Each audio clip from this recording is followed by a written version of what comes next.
In My Hero Academia Chapter 425, we have a UA graduation, the new Class 2A, a new villain, Dabi's fate, and the fact that Uraraka is avoiding Deku. The chapter begins with a graduation ceremony at UA, but it's not like we've time skipped to Deku and his friends getting their diplomas. This is actually being held for the third-year students.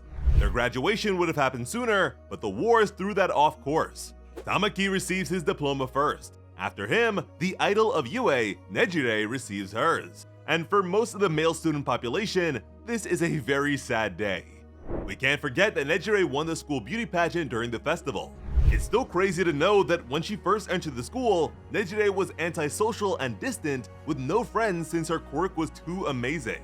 Now, it's clear that the entire school will miss her presence. It's great that both Tamaki and Nejire have pretty clear paths for at least the beginning of their professional hero lives. There is plenty to help out with around Japan right now, and they have Fat Gum and Ryukyu to work with as sidekicks. Now, usually a graduation would coincide with the bloom of cherry blossoms, but that couldn't happen at this time of the year since it's apparently June. So it's been about 2 months since Deku left UA and started fighting crime on his own. So much has changed in such a little amount of time. President Mike decided to kick things up a notch on his end. We can pretty much expect this series to end with some sort of cherry blossom inclusion. They were present in the first chapter, and even for Class 1A's entry into UA. We also saw the hand of an elderly Deku from the future trying to grab some petals. To Kirishima, things were beginning to seem more like a festival than a graduation ceremony. The war wasn't very long ago, so Tamaki wondered if Nejire's injuries had healed yet. The two of them were absolutely butchered by Shigaraki, but thankfully they're both okay thanks to Mirio helping them out when they needed him the most. Although he lacked the attack power to take Shigaraki down or even hurt him, Mirio's quirk allowed him to play a very effective support role. Principal Nezu was described to be a very well-known and influential figure in the hero community across the globe. He's done plenty for the sake of their reconstruction efforts, and has begun working with other countries in order to best handle the inevitable consequences of the war. By finally defeating the villains, the most immediate threats have been dealt with, but the source of their frustrations and rage needs to be properly addressed in order for peace to stick. Mawata Fua, formerly from Class 2A and now of Class 3A, gave a speech on behalf of her fellow students. We still don't know what her quirk is, but based on her flower pupils and the color of her hair, I wouldn't be surprised if it has something to do with cherry blossoms. Oh, and she actually participated in the war too. After her speech, Mirio shows up as a representative of his fellow graduates. Now, surprisingly, Mirio was very formal and direct with his speech. Everyone listened to him with wide eyes. He mentioned how they had all lost so much, yet have effectively gained nothing. According to him, heroes usually aim to turn negativity down to zero. All of UA, even the students outside of the hero course, did everything in their power to help out during the war. Yet even still, they haven't managed to return to that 0 point just yet. As far as he was concerned, dealing with what comes next is what they've been preparing for all these years. Although their graduation could be seen as an end of sorts, they haven't yet reached the finish line. With that being said, he also couldn't believe in a bright future without humor.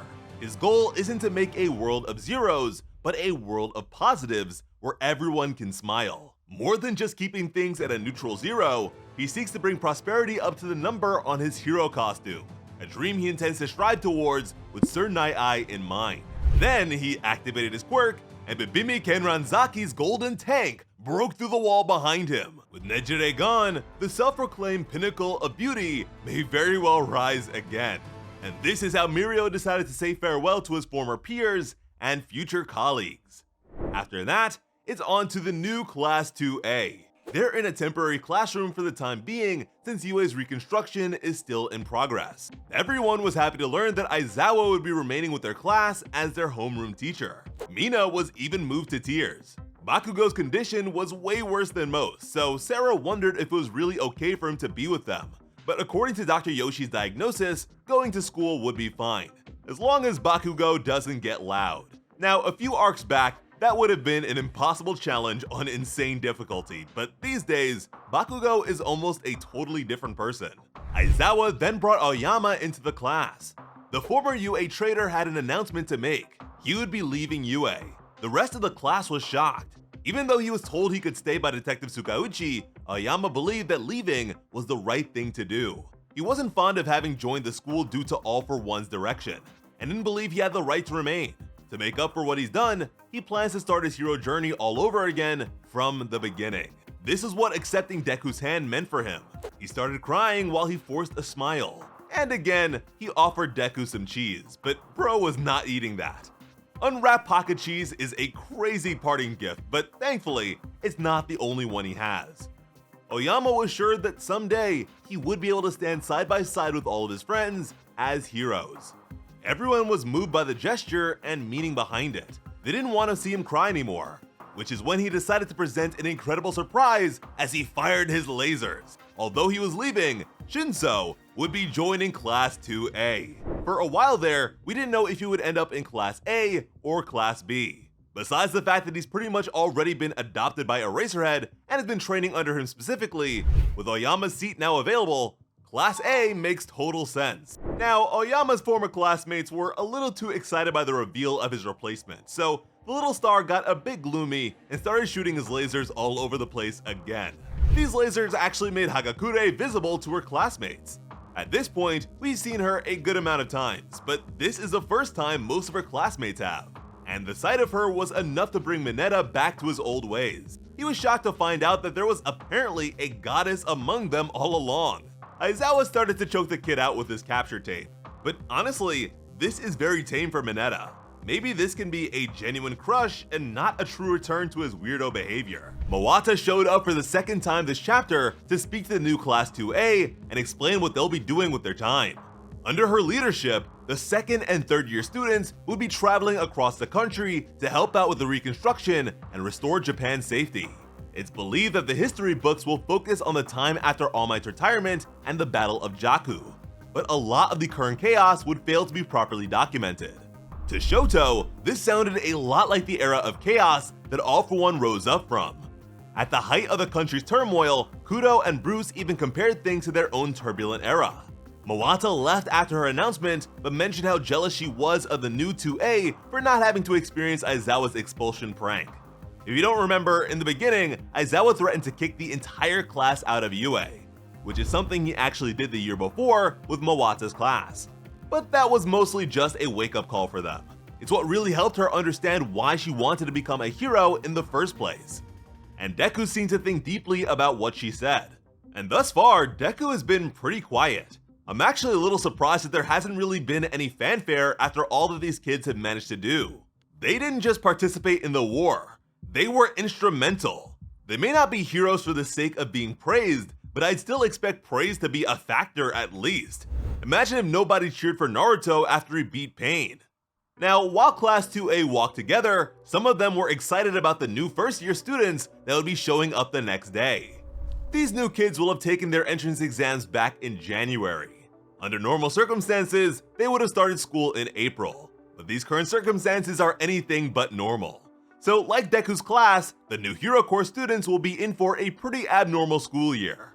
Hopefully we get to see them properly, since outside of the big three and a few exceptions, the second and third year Hero Corps kids barely existed. Even during the war, they were unnoticeable. Unfortunately, we don't really know anyone in that age range, so I doubt there will be any known inclusions. Even Sue's siblings are only like 10 and 6 years old. Now, Deku tries to talk to Uraraka, but she pretty much cut him off to talk about his new cut. They had to shave his head due to surgery. And like most people following this story, Uraraka is not a fan of it, and hopes that his hair grows back normally. Sato, meanwhile, was a fan of Tokoyami's new hairstyle. Although the frizzy look wasn't on purpose, our favorite edgelord likes it too. Uraraka was then shown smiling and laughing, while Deku kinda just stares at her. He can definitely tell that she's pretending to be okay. Her situation with Toga was one that they spoke about prior to the conflict, and with how that went down, it was no doubt a very traumatic experience.